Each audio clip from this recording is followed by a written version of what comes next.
Assalamualaikum warahmatullahi wabarakatuh. Halo, perkenalkan nama saya Farijah Hendra Ramadan, nomor absen 9, kelas 12 MIPA 5 dari SMA Negeri 1 Kuningan. Kali ini saya akan membahas tentang sistem dan struktur politik ekonomi Indonesia pada masa Orde Baru, masa transisi 1966 sampai dengan 1967. Apa sih masa Orde Baru itu? Masa Orde Baru hadir sebagai koreksi atas penyimpangan yang dilakukan oleh Orde Lama. Pada masa Orde Baru, tantangan seluruh peri kehidupan, bangsa, dan negara diletakkan kembali kepada pelaksanaan Pancasila dan Undang-Undang 1945. Pemerintahan Orde Baru 1967 sampai 1998 dipimpin oleh Presiden Soeharto. Masa transisi 1966 sampai 1967 terdapat 3 peristiwa penting, yaitu peristiwa 1. Aksi Trikora, 2. Surat Perintah 11 Maret atau yang lebih dikenal dengan Super Semar, 3. Dualisme kepemimpinan. Dan langsung aja ke pembahasannya. Aksi Trikora. Naiknya Letnan Jenderal Soeharto ke kursi kepresidenan tidak dapat dilepaskan dari peristiwa Gerakan 30 September 1965 atau G30 SPKI. Ini merupakan peristiwa yang menjadi titik awal berakhirnya kekuasaan Presiden Soekarno dan hilangnya kekuatan politik PKI dari percaturan politik Indonesia. Surat Perintah 11 Maret. Untuk mengatasi krisis politik yang memuncak, pada tanggal 11 Maret 1966, Soekarno mengadakan sidang kabinet. Sidang ini ternyata diboikot oleh para demonstran yang tetap menuntut Presiden Soekarno agar membubarkan PKI dengan melakukan pengempasan ban-ban mobil pada jalan-jalan yang menuju ke istana. Dualisme kepemimpinan nasional memasuki tahun 1966. Terlihat gejala krisis kepemimpinan nasional yang mengarah pada dualisme kepemimpinan. Di suatu pihak, Presiden Soekarno masih menjabat presiden, namun pamornya telah kian merosot. Soekarno dianggap tidak aspiratif terhadap tuntutan masyarakat yang mendesak agar PKI dibubarkan. Hal ini ditambah lagi dengan ditolaknya pidato pertanggungjawabannya hingga 2 kali oleh MPRS. Sementara itu, Soeharto setelah mendapat surat perintah 11 Maret dari Presiden Soekarno dan sehari sesudahnya membubarkan PKI. Namanya semakin populer. Dalam pemerintahan yang masih dipimpin oleh Soekarno, Soeharto sebagai pengemban Super Semar diberi mandat oleh MPRS untuk membentuk kabinet yang diberi nama Kabinet Ampera. Stabilitas politik dan rehabilitasi ekonomi.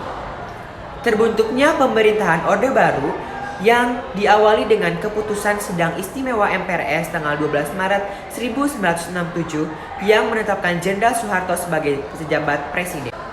Kedudukannya itu semakin kuat setelah pada 27 Maret 1968 MPRS mengukuhkannya sebagai presiden penuh. Pengukuhan tersebut dapat dijadikan indikator dimulainya kekuasaan Orde Baru. Stabilisasi politik dan keamanan sebagai dasar pembangunan. Orde Baru memancangkan sebagai konsep dan aktivitas pembangunan nasional yang berorientasi pada kesejahteraan masyarakat. Langkah pertama melaksanakan pembangunan nasional tersebut adalah dengan membentuk Kabinet Pembangunan 1 pada 6 Juni 1968. Program Kabinet Pembangunan 1 dikenal dengan sebutan Pancakrida Kabinet. Pembangunan yang berisi 1. Menciptakan stabilitas politik dan ekonomi sebagai syarat mutlak berhasilnya pelaksanaan rencana pembangunan 5 tahun atau dikenal dengan Repelita dan pemilihan umum pemilu. 2. Menyusun dan merencanakan Repelita. 3. Melaksanakan pemilu selambat-lambatnya pada Juli 1971. 4. Mengembalikan ketertiban dan keamanan masyarakat dengan mengkikis habis sisa-sisa G30 SPKI dan setiap bentuk rongrongan penyelewengan serta pengkhianatan terhadap Pancasila dan Undang-Undang Dasar 1945. Dan 5. Melanjutkan penyempurnaan dan pembersihan secara menyeluruh aparatur negara baik di pusat maupun di daerah dari unsur-unsur komunisme. Stabilisasi penyeragaman, depolitisasi parpol dan ormas juga dilakukan oleh pemerintah Orde Baru melalui cara penyerangan ideologis melalui ideologis Pancasila. Dengan alasan Pancasila telah menjadi konsensus nasional, keseragaman dan pemahaman Pancasila perlu disosialisasikan. Gagasan ini disampaikan oleh Presiden Soeharto pada acara hari ulang tahun ke-25 Universitas Gadjah Mada di Yogyakarta 19 Desember 1974. Penerapan di fungsi ABRI. Konsep di fungsi ABRI tersendiri dipahami sebagai jiwa tekad dan semangat pengabdian ABRI untuk bersama-sama dengan kekuatan perjuangan lainnya, memikul tugas dan tanggung jawab perjuangan bangsa Indonesia baik di bidang hankam negara maupun di bidang kesejahteraan bangsa dalam rangka penciptaan tujuan nasional. Berdasarkan Pancasila dan Undang-Undang Dasar 1945, berangkat dari pemahaman tersebut, ABRI memiliki keyakinan bahwa tugas mereka tidak hanya dalam bidang hankam, namun juga non-hankam. Rehabilitasi ekonomi Orde Baru.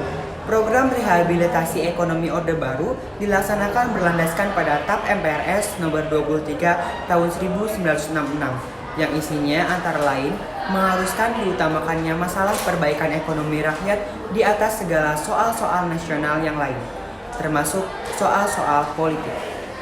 Konsekuensinya, kebijakan politik dalam dan luar negeri, pemerintah harus sedemikian rupa hingga benar-benar membantu perbaikan ekonomi rakyat. Kebijakan pembangunan Orde Baru. Tujuan perjuangan Orde Baru adalah menegakkan tata kehidupan bernegara yang didasarkan atas kemurnian pelaksanaan Pancasila dan Undang-Undang Dasar 1945. Sejalan dengan tujuan tersebut, maka ketika kondisi politik bangsa Indonesia mulai stabil untuk melaksanakan amanat masyarakat, maka pemerintah merencanakan pembangunan nasional yang diupayakan melalui program pembangunan jangka pendek dan pembangunan jangka panjang. Pembangunan jangka pendek dirancang melalui pembangunan 5 tahun pelita yang di dalamnya memiliki misi pembangunan dalam rangka mencapai tingkat kesejahteraan bangsa Indonesia. Konsekuensi dari pertumbuhan ekonomi yang cukup tinggi akibat pelaksanaan pembangunan tidak akan bermakna apabila tidak diimbangi dengan pemerataan pembangunan. Oleh karena itu, sejak pembangunan 5 tahun, tahap 3, 1 April 1973 sampai 31 Maret 1984, maka pemerintahan Orde Baru menetapkan 8 jalur pemerataan, yaitu 1. Pemerataan pemenuhan kebutuhan pokok rakyat, khususnya pangan, sandang, dan perumahan. 2. Pemerataan kesempatan memperoleh pendidikan dan pelayanan kesehatan. 3. Pemerataan pembagian pendapatan. 4. Pemerataan kesempatan kerja. 5. Pemerataan kesempatan berusaha. 6. Pemerataan kesempatan beradaptasi dalam pembangunan, khususnya bagi generasi muda dan kaum wanita. 7. Pemerataan penyebaran pembangunan di seluruh wilayah tanah air. Dan 8. Pemerataan kesempatan memperoleh keadilan seperti pertanian. Sepanjang 1970-an sehingga 1980-an dilakukan investasi besar-besaran untuk infrastruktur pembangunan 5 tahun pelita swembada dengan merupakan fokus tersendiri dalam perencanaan pembangunan yang dibuat oleh Soeharto. Selanjutnya, pendidikan. Pada masa kepemimpinan Soeharto, pembangunan pendidikan mengalami kemajuan yang sangat penting. Ada 3 hal yang patut dicatat dalam bidang pendidikan masa Orde Baru, yaitu pembangunan sekolah dasar Impres atau SD Impres, program wajib belajar, dan pembentukan kelompok belajar atau kejar. Yang selanjutnya yaitu keluarga berencana atau KB. Pada masa Orde Baru, dilaksanakan program untuk pengendalian pertumbuhan penduduk yang dikenal dengan keluarga berencana atau KB pada tahun 1967. Pertumbuhan penduduk Indonesia mencapai 2,6% dan pada tahun 1996 telah menurun drastis menjadi 1,6%. Selanjutnya, kesehatan masyarakat atau Posyandu. Perkembangan pusat kesehatan masyarakat atau Puskesmas bermula dari konsep Bandung. Plan diperkenalkan oleh Dr. Y.L. Mena dan Dr. Patah pada tahun 1951. Bandung Plan merupakan suatu konsep pelayanan yang menggabungkan antara pelayanan kuratif dan preventif. Integrasi Timur-Timur.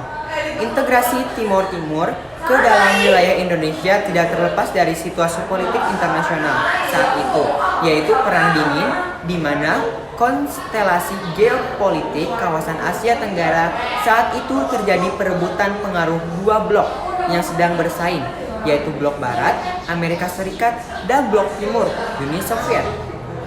Dampak kebijakan politik dan ekonomi masa Orde Baru. Pendekatan keamanan yang diterapkan oleh pemerintah Orde Baru dalam menegakkan stabilisasi nasional secara umum memang berhasil menciptakan suasana aman bagi masyarakat Indonesia. Pembangunan ekonomi pun berjalan baik dengan pertumbuhan ekonomi yang tinggi. Karena setiap program pembangunan pemerintah terencana dengan baik dan hasilnya dapat terlihat secara konkret.